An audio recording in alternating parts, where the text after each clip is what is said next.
ಈ ಭವ್ಯವಾಗಿರುವ ಸಮಾರಂಭಕ್ಕೆ ದಿವ್ಯ ಸನ್ನಿಧಾನ ಸ್ಥಾನವನ್ನು ಅಲಂಕರಿಸಿ ನಮ್ಮೆಲ್ಲರಿಗೆ ಆಶೀರ್ವದಿಸ್ತಾ ಇದ್ದಾರೆ ಪರಮ ಪೂಜ್ಯ ಜಗದ್ಗುರು ಶ್ರೀ ಶಿವರಾತ್ರಿ ದೇಶಿಕೇಂದ್ರ ಮಹಾಸ್ವಾಮಿಗಳವರು, ಶ್ರೀ ಕ್ಷೇತ್ರ ಸುತ್ತೂರು ಮಠ, ಮೈಸೂರು.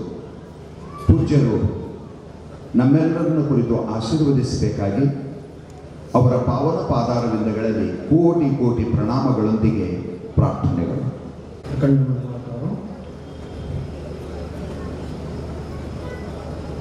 ವ್ಯಾಪ್ತಮೇನ ಚರಾಚರಂ ತತ್ಪದಂ ದರ್ಶಿತಮೇನ ತಸ್ಮೈ ಶ್ರೀ.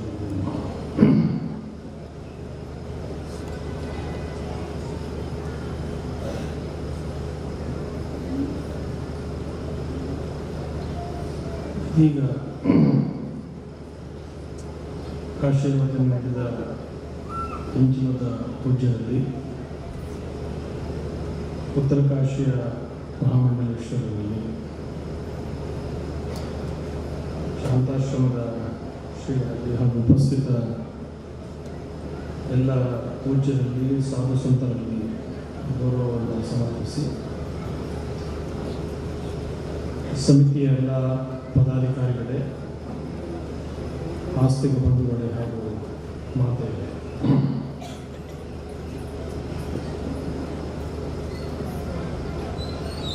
ಸಿದ್ಧಾರೂಢ ಸ್ವಾಮಿ ಮಠದ ಟ್ರಸ್ಟ್ ವತಿಯಿಂದ ಏರ್ಪಡಿಸಿರುವ ಪೂಜ್ಯ ಸಿದ್ಧಾರೂಢರ 190ನೇ ಜಯಂತಿ ಹಾಗೂ ಗುರುನಾಥರವರ 115ನೇ ಜಯಂತ್ಯುತ್ಸವದ ನಿಮಿತ್ತ ಏರ್ಪಡಿಸಿರುವ ಈ ಸುದೀರ್ಘ ಕಾರ್ಯಕ್ರಮದ ಇಂದಿನ ಸಂಜೆ ನಾವೆಲ್ಲ ಇಲ್ಲಿ ಸಮಾವೇಶಗೊಂಡಿದ್ದೇವೆ. ಈ ವಿಶೇಷವಾದ ಕಾರ್ಯಕ್ರಮ ವೇದಾಂತ ಪರಿಷತ್ತಿನಿಂದ 12 ವರ್ಷಗಳಿಗೊಮ್ಮೆ ಇಲ್ಲಿ ಆಯೋಜಿಸ್ತಾ ಇರ್ತಕ್ಕಂಥದ್ದು ನಮಗೆಲ್ಲ ವೇದ್ಯವಾದ ಸಂಗತಿ. ಕರೋನಾ ಇತ್ಯಾದಿ ಕಾರಣದಿಂದ 12 ವರ್ಷಗಳು ಮುಂದೂಡಲ್ಪಟ್ಟು ಅದೆಲ್ಲವನ್ನೂ ಪೂರೈಸುವಂತೆ ಇಷ್ಟೊಂದು ವಿಶೇಷವಾದ ರೀತಿಯಲ್ಲಿ ಕಾರ್ಯಕ್ರಮವನ್ನು ಇಲ್ಲಿ ಆಯೋಜಿಸಲಾಗಿದೆ. ಇದು ಕೇವಲ ಒಂದು ಔಪಚಾರಿಕವಾದಂತಹ ವಿಜೃಂಭಣೆಯ ಕಾರ್ಯಕ್ರಮ ಅಂತ ಅನ್ನೋದ್ರ ಬದಲಾಗಿ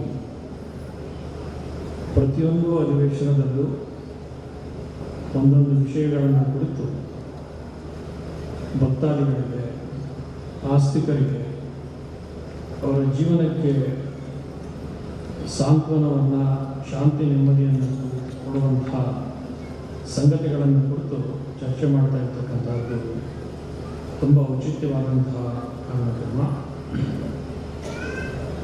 ಪೂಜ್ಯ ಸಿದ್ಧಾರೂಢರು ಅವರ ಇಡೀ ಬದುಕನ್ನು ವೇದಾಂತ ಸಾರವನ್ನು, ಆಧ್ಯಾತ್ಮಿಕತೆಯನ್ನು ಜನತೆಗೆ ತಿಳಿಸುವ ಒಂದು ಮಹತ್ ಕಾರ್ಯವನ್ನು ಮಾಡಿದಂಥವರು. ಮತ್ತು ವಿಜಯಪುರ ಶಿವಗಳ ಕಾರ್ಯಕ್ಷೇತ್ರ ಮೈಸೂರು ಜಿಲ್ಲೆಯ ಚಿಲುಕವಾಡಿಯಲ್ಲಿ ಕೂಡ ಉತ್ತರ ಕರ್ನಾಟಕದಲ್ಲಿ ನಿಜಗುಣರನ್ನ ಜೀವಂತವಾಗಿರಲಿಕ್ಕೆ ಕಾರಣ ಯಾರು ಅಂತಂದರೆ ಪೂಜ್ಯ ಸಿದ್ಧಾರೂಢರು ಅಂತಕ್ಕಂಥದ್ದು ಎಲ್ರಿಗೂ ಮನವರಿಕೆ ಆಗಿರುವಂಥದ್ದು. ನಿಜಗುಣ ಶ್ರೀಗಳನ್ನು ಒಂದು ಬದುಕಿನ ಆದರ್ಶವಾಗಿಟ್ಕೊಂಡು ವೇದಾಂತವನ್ನು, ಅದ್ವೈತವನ್ನು ಈ ಭಾಗದಲ್ಲಿ ಪ್ರಚುರಪಡಿಸಿದಂಥ ಕೀರ್ತಿ ಪೂಜ್ಯ ಸಿದ್ಧಾರೂಢರಿಗೆ ಸಲ್ಲುವಂಥ. ಅವರ ವಿಷಯ ಎಲ್ಲ ಗೊತ್ತಿರ್ತಕ್ಕಂಥದ್ದು. ಸರಳರು, ಶಾಂತ ಸ್ವಭಾವದವರು, ಯಾವ ಬಹಿರಂಗದ ಸುಪತ್ತಿಗೆಯನ್ನು ಆಕಾಂಕ್ಷೆ ಪಡುವಂಥವ್ರು, ವೈರಾಗ್ಯಗಳಾಗಿ ಚಲಿಸಿದಂಥವ್ರು. ಅಂಥ ಮಹತ್ವ ಹುಬ್ಬಳ್ಳಿಯಲ್ಲಿ ನೆಲೆಸಿದ್ದೇ ಈ ಭಾಗದ ಒಂದು ಪುಣ್ಯ ವಿಶೇಷ.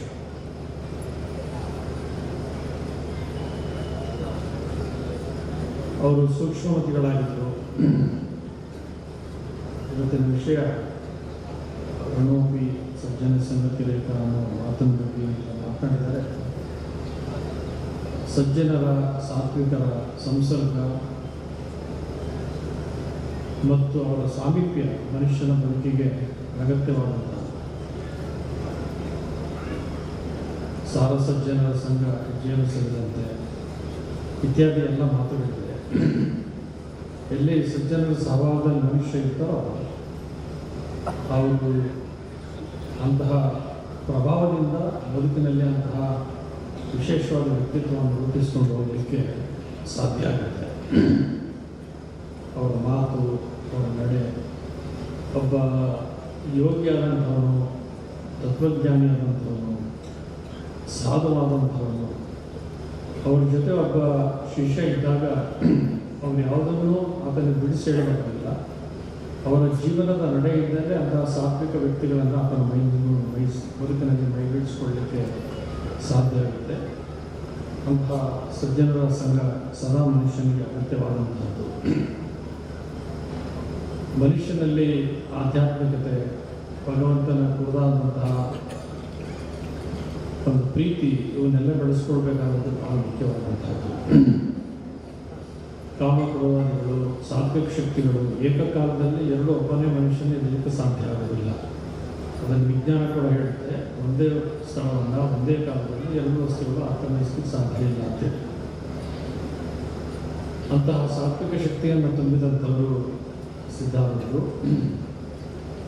ಅವರು ಒಂದು ಪ್ರಸಂಗದಲ್ಲಿ ಲೌಕಿಕ ಮತ್ತು ಆಧ್ಯಾತ್ಮವನ್ನು ಹೇಗೆ ಜೀವನದಲ್ಲಿ ಅಳವಡಿಸ್ಕೊಳ್ಬೇಕು ಅಂತ ಅನ್ನೋದಕ್ಕೆ ಇಲ್ಲಿ ಹುಬ್ಬಳ್ಳಿಯಲ್ಲಿ ಅವರು ಸಂಚಾರ ಮಾಡ್ತಾ, ಹುಬ್ಬಳ್ಳಿಯಲ್ಲಿ ಒಂದು ಪ್ರವಚನ ನಡೀತಾ ಇದ್ದ, ಗೊತ್ತಿರುವಂಥದ್ದು ಪ್ರವಚನ ನಡೀತಾ ಇದ್ದಂಥ ಸಂದರ್ಭದಲ್ಲಿ ಅವರೆಲ್ಲೋ ಒಂದು ಮೂಲೆಯಲ್ಲಿ ಕುಳಿತು ಪ್ರವಚನ ಆಲಿಸ್ತಾ ಇರ್ತಾರೆ.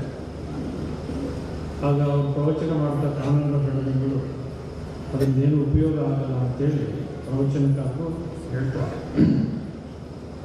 ಎಲ್ಲರೂ ಜನ ಬಹಳ ಶ್ರದ್ಧೆಯಿಂದ ಆಲಿಸ್ತಾ ಇರ್ತಾರೆ. ಆವಾಗ ಅವರು ಸಿದ್ಧಾರೂಢರು ಮನೆಯಲ್ಲಿ ಕುಳಿತಿದ್ದವರು ಅವರು ವೈರಾಗ್ಯ ಆಗಿರ್ತಾರೆ. ಯಾವುದೇ ಉಡುಗೆ ತೊಡುಗೆ ಅಷ್ಟೊಂದು ಆಕರ್ಷಿತ ಆಗಿರಲಿಲ್ಲ. ಇಲ್ಲ, ನೀವು ಹೇಳ್ತಾ ಇರೋದು ಸರಿ ಇಲ್ಲ, ಯೋಚನೆ ಮಾಡಿ ಅಂತ ಹೇಳ್ತಾರೆ ಪ್ರವಚನಕಾರರಿಗೆ. ಅವ್ರು ದೊಡ್ಡ ವಿದ್ವಾಂಸರು. ಅವ್ರನ್ನ ಪ್ರಶ್ನೆ ಮಾಡೋನು ಯಾರೋ ಒಬ್ಬ ಬಂದಿದ್ದಲ್ಲ ಅಂತ ಜನರಿಗೆಲ್ಲ ಭಾಳ ಬೇಸರ ಆಗುತ್ತೆ. ಅವ್ರು ಹೇಳ್ತಾರೆ, ಯಾರೋ ಬಂದಿದ್ದಾನೆ, ತಲೆಕೆಟ್ಟ ಒಂದು ಮುಂಬಣ್ಣ ಪ್ರವಚನ ಮಾಡಿ ಅಂತ ಹೇಳ್ತಾರೆ. ಆದರೆ ಪ್ರವಚನ ಮಾಡ್ತಿದ್ದವ್ರಿಗೆ ಯಾರೋ ಹೇಳ್ತಾ ಇದ್ದಾನೆ, ಮನುಷ್ಯ ತಿಳುವಳಿಕೆ ಅವ್ರು ಇರಬೇಕು, ಅದರಿಂದ ಏನು ಅಂತ ಕೇಳೋಣ ಅಂತೇಳಿ ಅವ್ನು ಕೇಳಿ ಪ್ರಯತ್ನ ಪಡ್ತಾರೆ. ಅವಾಗ ಒಂದು ಮಠದ ಆವರಣದಲ್ಲಿ ಪ್ರವಚನ ನಡೀತಾ ಇರುತ್ತೆ. ಅವಾಗೆಲ್ಲ ಜನ ಹೇಳ್ತಾರೆ, ಇದು ಪವಿತ್ರವಾದ ಕ್ಷೇತ್ರ, ಇದು ಎಲ್ಲ ಶುದ್ಧತೆಯಿಂದ ಬರಬೇಕು, ನಾವೆಲ್ಲ ಶುದ್ಧವಾಗಿ ಬಂದಿರ್ತಕ್ಕಂಥವ್ರು. ಯಾರೋ ಪರಕೀಯ ಬಂದಿದ್ದಾನೆ, ಅವ್ನು ಹೇಗಿದ್ದಾನೋ ಎತ್ತಲ ಅವನು ಒಳಗಡೆ ಕರೆಯೋದು ಬೇಡ ಅಂತಾರೆ. ಹತ್ತಿರ ಕರೆದು ಕೇಳ್ತಾರೆ, ಹಾಗಂದರೆ ಏನು ಅಂತ ಕೇಳ್ತಾರೆ. ಅವ್ರು ಹೇಳೋದೇನು ಅಂತಂದರೆ, ಕಾಡಿನಲ್ಲಿ ಬೆಳೆದಂಗೆ ಬಂದರೆ ಏನಕ್ಕೂ ಉಪಯೋಗ ಆಗಲ್ಲ. ನಮ್ಮ ಜನರ ಮಧ್ಯದಲ್ಲಿ ಬಂದರೆ ಜನ ಅದನ್ನು ಆನಂದಿಸ್ತಾರೆ, ಬೆಳೆದಂಗಳು ನೋಡಿ ಆನಂದಿಸ್ತಾರೆ, ಸಂತೋಷ ಪಡ್ತಾರೆ. ಹಾಗೆ 80 ವರ್ಷ ಆದಾಗ ಸಹಸ್ರದಿಂದ ದರ್ಶನ ಆಚರಣೆ ಮಾಡ್ತಾರೆ. ಕಾಡಿನಲ್ಲಿ ಬೆಳದಿಂಗಳು ಬಂದರೆ ಅದರಿಂದ ಏನು ಪ್ರಯೋಜನ ಬೆಳಕಿಂದ ಅಂತ ಕೇಳ್ತಾರೆ. ಅವಾಗ ಸಿದ್ಧಾರೂಢರಿಗೆ ಅವ್ರು ಏನು ಅಂತ ಕೇಳಿದಾಗ, ಈ ಜಗತ್ತಿನಲ್ಲಿ ಭಗವಂತನ ಸೃಷ್ಟಿಯ ಪ್ರತಿಯೊಂದಕ್ಕೂ ಅರ್ಥ ಇರುತ್ತೆ. ಭಗವಂತ ಅದಕ್ಕೆ ಅರ್ಥ ಇದೆ ಯಾವುದನ್ನು ಸೃಷ್ಟಿ ಮಾಡೋದಿಲ್ಲ.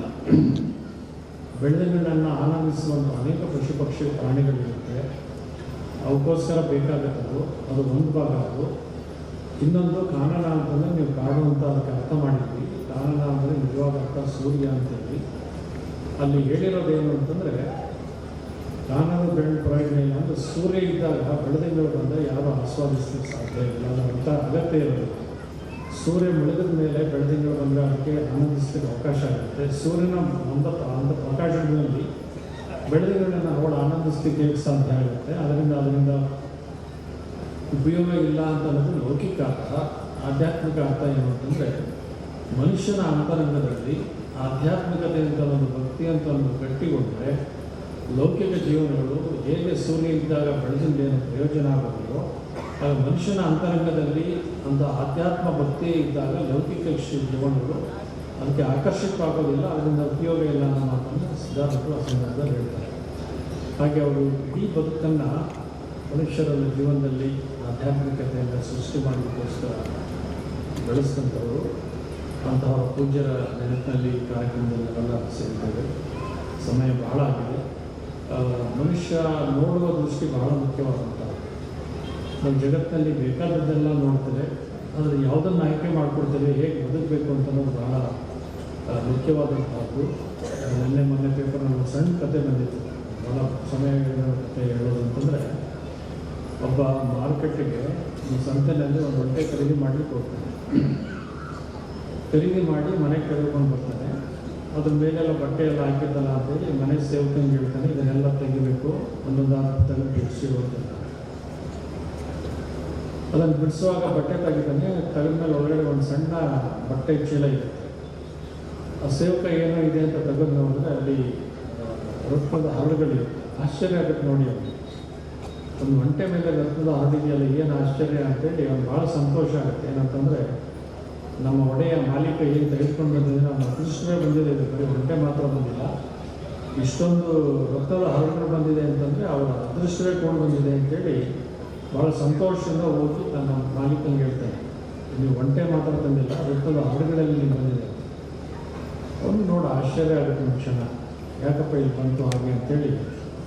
ತಕ್ಷಣ ಅವನು ಹೇಳ್ತಾನೆ, ಇನ್ನು ಬಡತನ ಎಲ್ಲ ನಿವಾರಣೆ ಆಗುತ್ತೆ, ನೀವೆಲ್ಲ ದೊಡ್ಡ ಶ್ರೀಮಂತರಾದ್ರಿ ಹಾಗೆ ಬಹುಶಃ ಬೇರೆಯವ್ರಿಗೆ ಸಿಕ್ಕಿದ್ರೆ ಏನು ಸಂತೋಷ ಆಗೋದು ಯೋಚನೆ ಮಾಡಿ.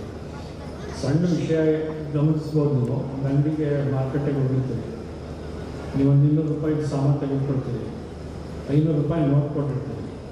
ಅವ್ನು ಕೊಡುವಾಗ ಅಕಸ್ಮಾತ್ 300 ರೂಪಾಯಿ ಚಿಲ್ಲರೆ ಕೊಡೋದ್ರ ಬದಲು 350 ರೂಪಾಯಿ ಕೊಟ್ಕೊಂಡು ನೋಡೋಕ್ಕೆ ಭಾಳ ಸಂತೋಷವಾಗಿ ಜೋಗ ಹಾಕೊಂಡ್ಬರ್ತೀವಿ. ಅವ್ನು ಗೊತ್ತಿದ್ದೆ ಲೆಕ್ಕ ಹಾಕಿ ಕೊಟ್ಟಿದ್ದಾನೆ.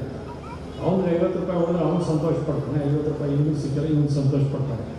ಅಷ್ಟೆಲ್ಲ ತೃಪ್ತಿ ಪಡುವಂತಹ ಸಂದರ್ಭದಲ್ಲಿ ಆ ಮಾಲೀಕ ಇದ್ದು ಅದನ್ನು ನೋಡಿ, ಇಲ್ಲ ಯಾರು ಇದನ್ನು ನಾವು ಖರೀದಿ ಮಾಡೋದು ಅವನಿಗೆ ಸೇರುತ್ತೆ, ನಮಗೆ ಸೇರುತ್ತಲ್ಲ ಇದು ಅಂತ ಅವನು ಹೇಳ್ತಾನೆ.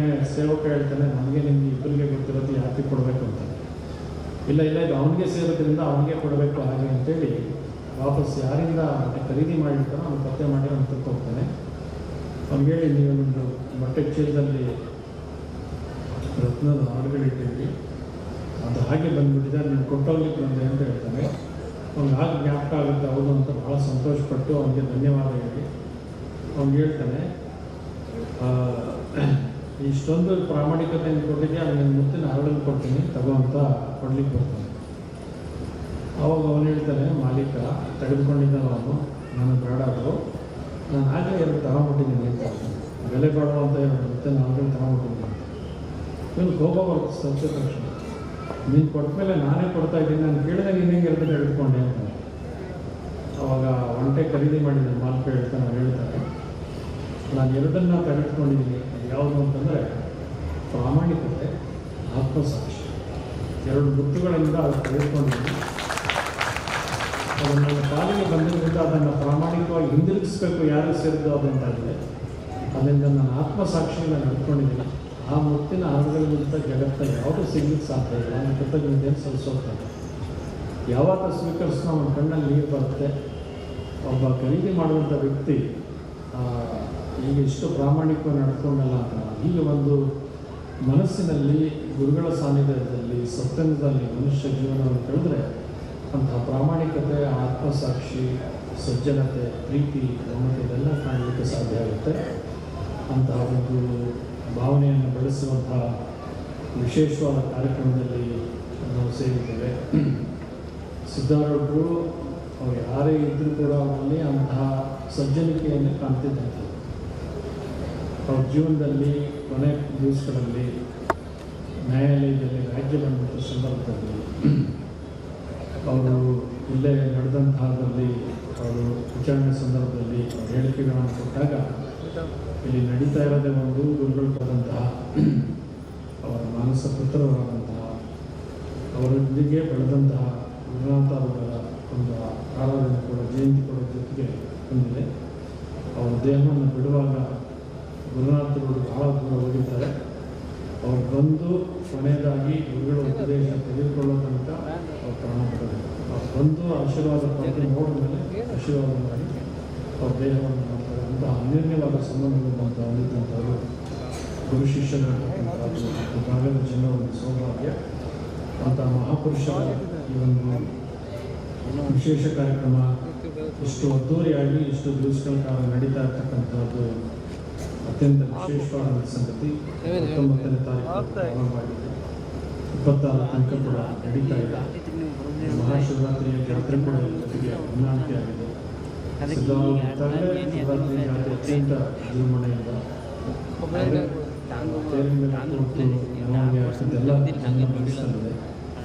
ಸಿದ್ಧಾರೂಢರು ಇವತ್ತು ಗದ್ದಿಗೆ ಆಗಿದ್ದಾರೆ. ಆದರೂ ಕೂಡ ಎಲ್ಲರ ಮನಸ್ಸಿನಲ್ಲೂ ಸಿದ್ಧಾರೂಢರು ಜೀವಂತವಾಗಿದ್ದು ಹರಿಸ್ತಾ ಇದ್ದಾರೆ ಅಂತ ನಂಬಿಕೆ ಆ ಪವಾಡ ಪುರುಷರ ಮೇಲೆ ಇರ್ತಕ್ಕಂಥದ್ದು. ಇದರಿಂದ ನಡೆಯುವಂಥ ಕಾರ್ಯಕ್ರಮಗಳ ಯಶಸ್ವಿಯಾಗಿ ನಡೆಯುತ್ತೆ. ಈ ಒಂದು ಕಾರ್ಯಕ್ರಮದ ಸ್ವಾಗತ ಸಮಿತಿಯ ಗೌರವಾಧ್ಯಕ್ಷರಾಗಿ ಶಾಸಕರಾಗಿದ್ದಂತಹ ತುಂಬ ಆಧ್ಯಾತ್ಮಿಕ ಜೀವಗಳಾದಂತಹ DR ಪಾಟೀಲ್ ಅವರ ಗೌರವಾಧ್ಯಕ್ಷರಾಗಿದ್ದಾರೆ. ಹಾಗೆ ಬಸವರಾಜ್ ಕಲ್ಯಾಣ್ ಶೆಟ್ಟಿ ಅವರು ಚೇರ್ಮನ್ ಆಗಿದ್ದಾರೆ. ನಮ್ಮ ಶ್ಯಾಮಾನಂದ ಪೂಜಾರಿ ಅವರು ಅದರ ವೇದಾಂತ ಪರಿಷತ್ನ ಕಾರ್ಯಕ್ರಮಗಳನ್ನು ಅರ್ಥಪೂರ್ಣವಾಗಿ ಸಂಯೋಜಿಸಿ ಅರ್ಥಪೂರ್ಣವಾಗಿ ನಡೆಸ್ತಾ ಇದ್ದಾರೆ. ಮತ್ತು ಸಮಿತಿ ಎಲ್ಲ ಪದಾಧಿಕಾರಿಗಳು ಕೂಡ ಒಟ್ಟುಗೂಡಿ ಇದೊಂದನ್ನು ಸಡಗರ ಸಂಭ್ರಮ ಮತ್ತು ಅರ್ಥಪೂರ್ಣವಾಗಿ ಕಾರ್ಯಕ್ರಮವನ್ನು ಏರ್ಪಡಿಸೋದಕ್ಕೋಸ್ಕರ ಸಮಸ್ತರನ್ನು ಕೂಡ ಈ ಸಂದರ್ಭದಲ್ಲಿ ಅಭಿನಂದಿಸಿ ನಮ್ಮ ಇಂಚಲರ್ ಸ್ವಾಮಿಯವರು ವೇದಾಂತ ಪರಿಷತ್ತಿನ ಮತ್ತು ಒಳ್ಳೆಯ ವಾಗ್ಮಿಗಳು ಅಂತಹ ಅತ್ಯುತ್ತಮವಾದ ಜೀವನವನ್ನು ನಡೆಸ್ತಾ ಇರ್ತಕ್ಕಂಥದ್ದು ಪೂಜ್ಯರು ಕಾರ್ಯಕ್ರಮದ ಪೂರ್ಣ ದಿವಸಗಳಿರುತ್ತದೆ. ನಮ್ಮ ವಿಜಯಪುರದ ಶಿವಮೊಗ್ಗವರ ಮಠ ಮತ್ತು ಜಾನಕಾಶ್ರಮದ ಶ್ರೀಗಳವರು ಇದಕ್ಕೆ ಮಾರ್ಗದರ್ಶನ ಮಾಡಿ ಸಮಿತಿಯ ಜೊತೆಗೆ ಕಾರ್ಯಕ್ರಮದ ಯಶಸ್ವಿಗೆ ತಮ್ಮನ್ನು ಸಂಪೂರ್ಣವಾಗಿ ಸಮರ್ಪಿಸಿಕೊಂಡಿದ್ದಾರೆ. ಇಷ್ಟೆಲ್ಲ ಸ್ವಾಮೀಜಿಗಳನ್ನು ಆಮಂತ್ರಿಸಿ ಕಾರ್ಯಕ್ರಮ ರೂಪಿಸೋದು ಅಂತಂದರೆ ಅದು ದೊಡ್ಡ ಸಾಧನೆ ಅಂತಂದರೆ ಆಶ್ಚರ್ಯ ಇಲ್ಲ. ಅಷ್ಟನ್ನು ಕೂಡ ಒಗ್ಗೂಡಿಸಿ ಕಳೆದು ಅಷ್ಟು ಜನರ ದರ್ಶನಾಶೀರ್ವಾದ ಎಲ್ಲರಿಗೂ ಸಿಗುವಂತೆ ಮಾಡಿರುವಂಥ ಕಮಿಟಿಯವರನ್ನು ಮತ್ತೊಮ್ಮೆ ಅಭಿನಂದಿಸಿ ಭಗವಂತನ ಸಿದ್ಧಾರೂಢರ ಗುರುನಾಥ ಅವರ ಆಶೀರ್ವಾದ ಸದಾಕಾಲ ಸಮಸ್ತರ ಮೇಲೆ ಇಲ್ಲೇ ಹಾರೈಸಿ 4 ಮಾತಿಗಳು